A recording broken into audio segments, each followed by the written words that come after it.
ધારાસભ્ય રાજેન્દ્રસિંહ રાઠવાના હસ્તે પોટિયા પ્રાથમિક શાળામાં પ્રગતિના પ્રવેશોત્સવની ઉજવણી કરાઈ। શાળા પ્રવેશોત્સવમાં અધિકારી પદાધિકારીને પ્રેરણાત્મક વક્તવ્ય ભવિષ્યની દિશા નક્કી કરે છે। છોટાઉદેપુરમાં પીએમસી બરોજ અને પોટિયા પ્રાથમિક શાળામાં પ્રગતિના પ્રવેશોત્સવની ઉજવણી કરવામાં આવી હતી। આ પ્રસંગે પોટિયા પ્રાથમિક શાળામાં ભૂતપૂર્વ વિદ્યાર્થીઓ, ગ્રામજનો અને એસએમસીના સભ્યોની ઉપસ્થિતિમાં શાળા પ્રવેશોત્સવની ઉજવણી કરવામાં આવી હતી। ઉજવણીમાં શાળાના બાળદેવો દ્વારા સ્વાગત, સન્માન, પ્રાર્થના અને સંચાલન કરવામાં આવ્યું હતું। ત્યારબાદ બાળવાટિકા, ધોરણ 1 અને અન્ય ધોરણો મળી કુલ 18 વિદ્યાર્થીઓને પ્રવેશ મેળવ્યો હતો। બાળવાટિકા અને ધોરણ 1ના વિદ્યાર્થીઓને મોઢું મીઠું કરાવી બિસ્કિટ, શૈક્ષણિક કીટ અર્પણ કરવામાં આવી હતી।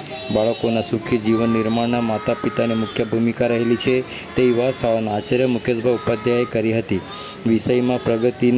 વિશેષમાં પ્રગતિનો પ્રવેશોત્સવ સાર્થક કરવા સૌ વાલીઓ શાળાના પરિસરમાં સહકાર આપી બાળકોના જીવન ભવ્ય અને દિવ્ય બને તે બાબતે આહ્વાન કર્યું હતું।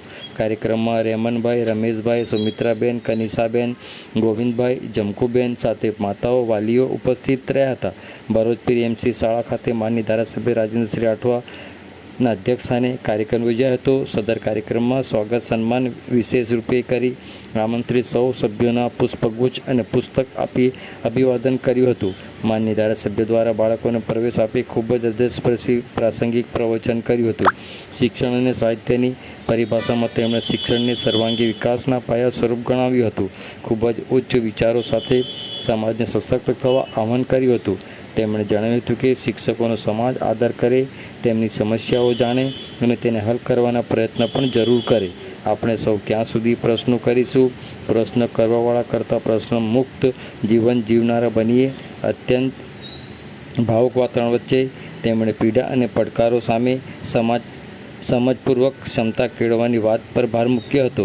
પૂજ્ય સ્વામી સચ્ચિદાનંદજી જીવન પ્રેરક વાતો કરી સૌને ધર્મ અને કર્મ આધીન જીવન જીવવાની રીતો સાથે સ્થાનિક પરંપરાઓની વાત કરી વિદ્યાર્થીઓને હિંમતવાન અને સંકલ્પબદ્ધ વિચારોથી શિક્ષણ પ્રાપ્ત કરવાની શીખ આપી હતી। તેમણે જણાવ્યું હતું કે વિચાર, વાંચન, લેખનનો મહાવરો, વાર્તા, ટૂંક પ્રસંગો બાળકોને અવશ્ય પ્રગતિશીલ જીવન જીવવા સક્ષમ બનાવે છે। તે વાત મુકતા સૌએ તેને આનંદથી અનુમોદન આપ્યું હતું। શિક્ષણની સફળતા અને સર્જનાત્મકતા માટે જિલ્લામાં નિર્માણ પામતી લાઇબ્રેરીનો લાભ લેવા જણાવી જિલ્લાની શ્રેષ્ઠ લાઇબ્રેરીનું મહત્ત્વ અને બાંધકામ સગવડતા અને વિશેષતા સમજ આપી હતી। કોઈપણ શાળામાં વાંચન માટે પુસ્તકોની જરૂર પૂરી પાડવાની તૈયારી તેમણે બતાવી હતી। આપણા દેશનું જ્ઞાન આપણે છોડ્યું છે અથવા ભૂલ્યા છે તે બધું દુનિયાની યુનિવર્સિટીમાં ભણાવાય છે। આપણા દેશ પણ તક્ષશિલાનું નવનિર્માણ થયું છે। ભારત સદીઓથી જ્ઞાની દેશ રહ્યો છે। આપણે કશું ગુમાવ્યું નથી, કેવળ ભટકી ગયા છે। આપણે પાછા વળવાનું છે અને મૂળ ભૂલાયેલા અથવા વિસરાયેલી વિરાસતને પાછી મેળવવાનો પ્રયત્ન કરવાનો છે। આ જ નવી શિક્ષણ નીતિનો મુખ્ય ધ્યેય છે।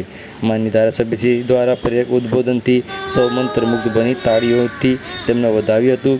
જે જિલ્લાઓમાં શિક્ષણનું સ્તર ઊંચું છે ત્યાં માનવ સુખાકારીના અંક પણ ઊંચા છે।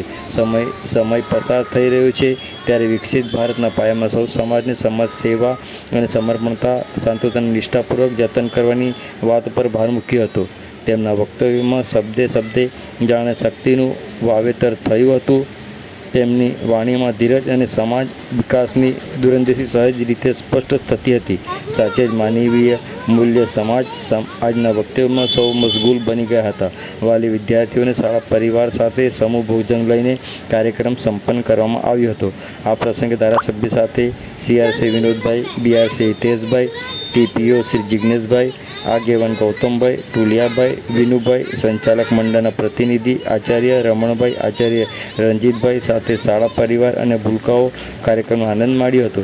સાચે જ એક આદર્શ સેવક, વક્તા અને સામાજિક ચિંતનકારની ભૂમિકા આદરણીય ધારાસભ્યશ્રીએ પ્રગટ થઈ હતી। કાર્યક્રમમાં સૌને વંદન અને શુભકામનાઓ પાઠવવામાં આવી હતી।